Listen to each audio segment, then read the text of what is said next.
আসসালামু আলাইকুম রহমতুল্লাহি ওয়া বারাকাতুহু। আজকে আমার ব্লগটা হচ্ছে বাংলা বাজারকে কেন্দ্র করে। বাংলা বাজারে প্রত্যেকদিন সকালে কী রকম বাজার মিলে সেটা আপনাদেরকে আজকে দেখাবো। তো আমি হেঁটে যাচ্ছি, আমাদের এখানে একটু বর্ষার পানি এসেছে, তো রাস্তা দিয়ে হাঁটছি আর বর্ষার পানি দেখছি। অনেক শাপলা ফুল ফুটেছে, সেগুলো দেখছি, যেগুলো হচ্ছে আমাদের জাতীয় ফুল।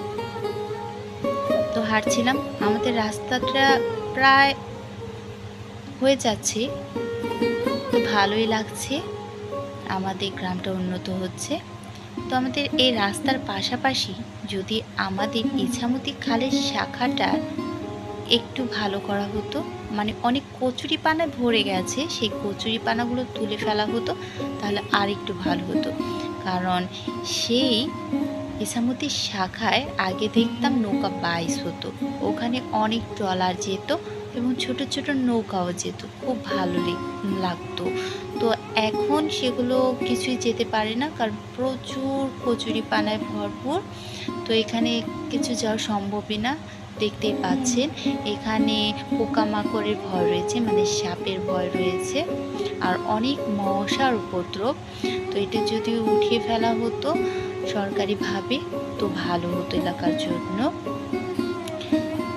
তারপর আর কি বলবো, তো আমরা হাঁটতে থাকি আর বাজারে যাওয়ার উদ্দেশ্যে। তো বাজারে চলে এসেছি। এই বাজারে হরেক রকম সবজি থাকে, ভালোই লাগে সবজিগুলো দেখতে।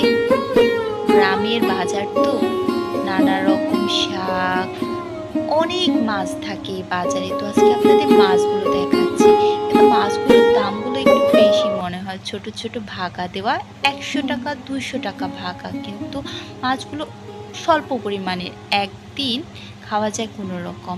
এখানে বড় একটা মাছ রয়েছে, সেটার দাম ছিল 12,000 টাকা।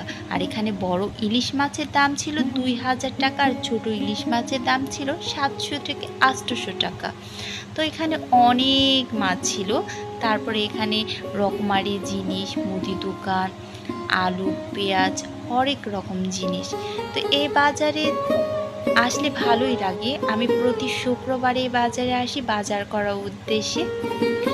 তো এখানে আমি বাজার করছিলাম, হাঁটছিলাম, কিন্তু আমি কিন্তু আজ ক্যামেরাম্যান ছিলাম না, আমার এই ক্যামেরাম্যান ছিল আমার ভাগ্নি। তো আমি শুধু হাঁটছিলাম আর সে শুধু ক্যামেরা করছিল। তো এখানে অনেক রকম সবজি রয়েছে, শাক রয়েছে, একদম তরতাজা। গ্রাম বুঝেনি তো, গ্রামে তরতাজা সবজি থাকে, শহর নয় যেখানে নাকি আপনার ফরমালিনযুক্ত খাবার থাকবে। তারপর এখানে রয়েছে পেঁয়াজ, তারপরে লঙ্কা, হরেক রকম ডাল, আম, অনেক রকম জিনিস। এই আমগুলো খুবই মিষ্টি ছিল, আমিও কিনে এনেছিলাম।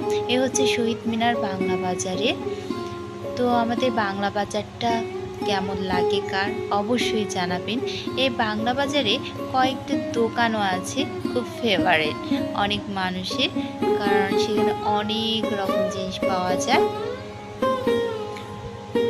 তো আমরা সেই দোকানের উদ্দেশ্যে চলে যাচ্ছি। তো হাঁটছিলাম, এই আরেকটা বট গাছ বাজারের ভেতরে, তো আমি সামনে যাচ্ছিলাম। তো চলে এসেছি সেই আমাদের বাজারের দোকানে, যেখানে হরেক রকম জুতা আর যত কসমেটিক আছে এই দোকানে অবশ্যই আপনি পাবেন। এটা হচ্ছে রাসেল ভাইয়ার দোকান, তিনি খুব মজার একটা মানুষ, তার কথাও যেমন মজা আছে, তার জিনিসও আছে হরেক রকম, দোকান ভর্তি। তিনি খুব ভালো মনের একটা মানুষ তিনি। যাই হোক, তার দোকানে সম্পূর্ণ ঘুরে ঘুরে আপনাদের দেখাচ্ছি। এখানে বাচ্চাদের অনেক রকম জিনিস রয়েছে। এই হচ্ছে রাসেল ভাইয়া।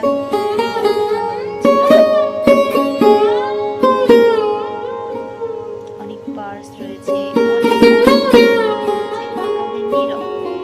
ছোট্ট নীরব এখানে থাকে এই দোকানে।